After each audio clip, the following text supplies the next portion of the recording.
Abang-abang lang. Kembot na lang. Nandiyan na rin siya. Ay, labasan mga kalts. Yan yung galing ka ng custom. From passport control. Tapos, diretso ka ng custom. Then, exit ka na. Yan yung pa-exit yung part na yan mga kalts. Ang galing mga international na travel. Yung arrival area. Dito lang lalabas. Walang iba lalabasan mga kalts. Forward po, forward. Forward po tayo. Daming tao mga kalts.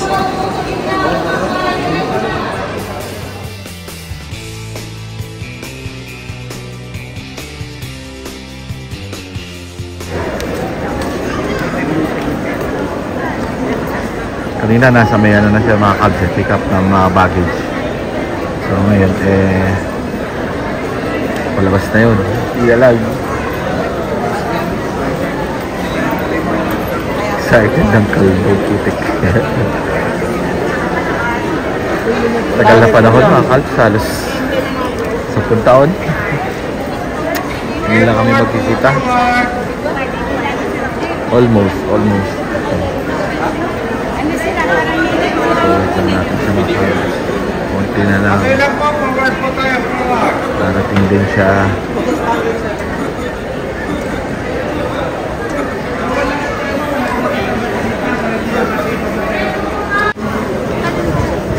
Dami pa rin po yung mga FW mga kalts. Makasabay namin lahat yan.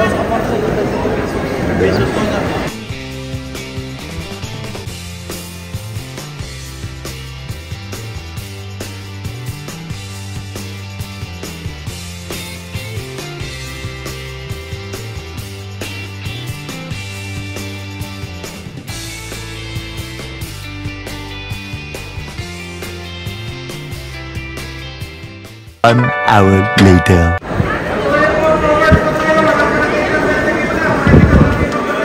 Sobrang dami yata dalang gamit ng asawa ko Pati kayo na.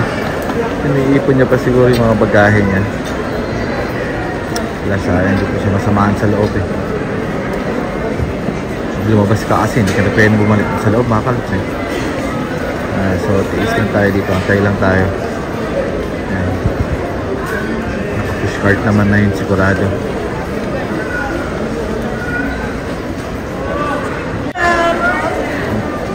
Hindi na siguro siya.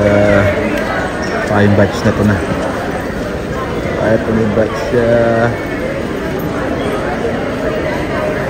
Labas siya asawa ko. Ang labo na mata ko mga kalts. Hindi ko nakikita yung ganyan kalayo. And sa may area ng poste na yan, hindi ko talaga nakikita. Nakikita ko pero ibig sabihin blurred ba? Blurred. Kailangan magpakit yung mata ko bago ako makita mga kalts. Kailangan iyan ako, iliitan ko ba yung mata ko. Ako, pinalilipat na naman ako. Pinalilipat na naman. Para maluwag yung daanan ng mga pasero po. Iyan mo lang doon po yung puskat. Wala pa din. Kulay pink daw siya mga kalts. Kulay pink. Hindi na kulay pink daw sa miss ko. Pero hindi siya yan. Hindi na siya yung isa pa. Lapit na. Marami na ako nakita naka-pink. Abang-abang lang.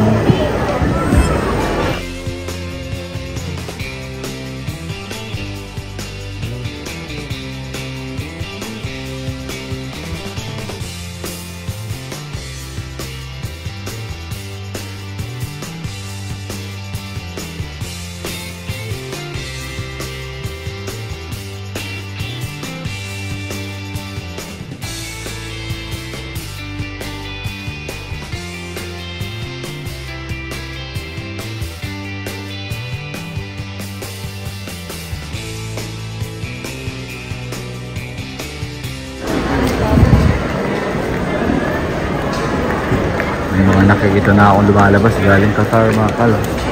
So meaning malapit na rin sa Nesme. Kaso wag sana doon siya sa kanan. Wag doon sa kabila siya lumabas. Kaya dito siya lumabas. Doon siya sa kabila lumabas Kaya pala hindi siya darating dito. sa kabila siya, naghaharapan tuloy kami. Dalawa pa lang exit nito. Ito, isa dito, tapos isa doon sa kabila. Doon sa park na yun. Pero karamihan kasi dito dumadaan eh. Ayan.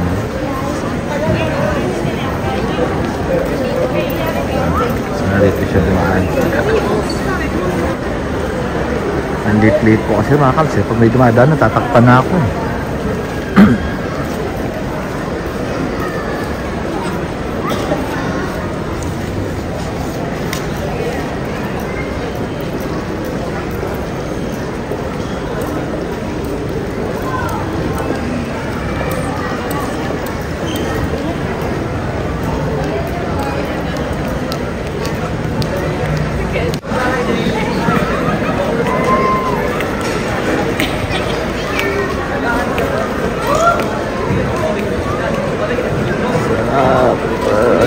Ganda.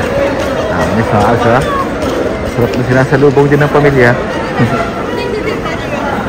Bira ako ma-experience ito. Umuwi kasi ako minsan surpresa, minsan biglaan, tapos ayoko nagpapasundo. Ngayon kaya yung feeling ngayon na hinihintay ko yung miss ko. Alam mo sinundo ko eh. Abang lang tayo. Pa din. One eternity later. Ang dami ng mga batch na to. Baka nandito na siya.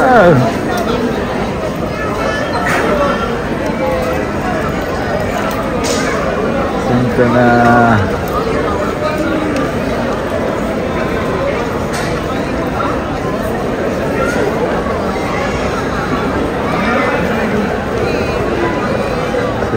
Wow.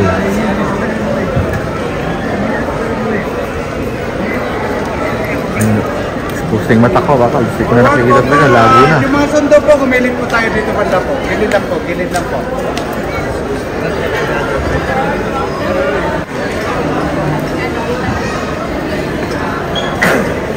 Nag-message ang asawa ko mga kalim. Edit na daw siya. Mainit nga naman mga kalim. Kahit ako nandito na nga ako sa loob. Ano ito, pinagpapawisan pa ako. Init. Although siguro dahil maraming tao, pero kahit sa mga wala masyadong tao, kahit nandun ako sa taas kanina nung kumain ako, after kumain, ang init pa din eh.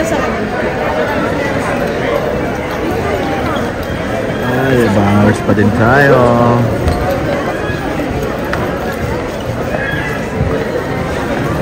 Bangers pa din.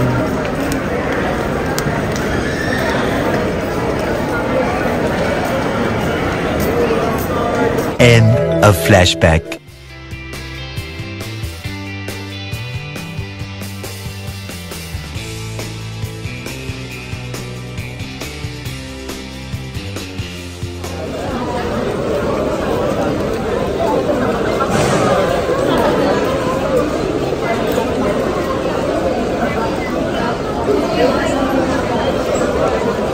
Ayun, dito na siya. Ayun, dito na siya. Ayun na siya, bakal. Ayun na siya. Hinahanap na niya ako. Tara natin siya. A few moments later. Ito sa Miss Babakals. Ito yung mga gamit niya. Nag-CR lang siya. Nanghiin na siya. So, abangan lang natin. Tayin na natin mga kals. And of course, magkukwetsuhan muna kami na konti. And sa ako siya pakilala sa inyo. Hindi ko siya mabigla sa video eh.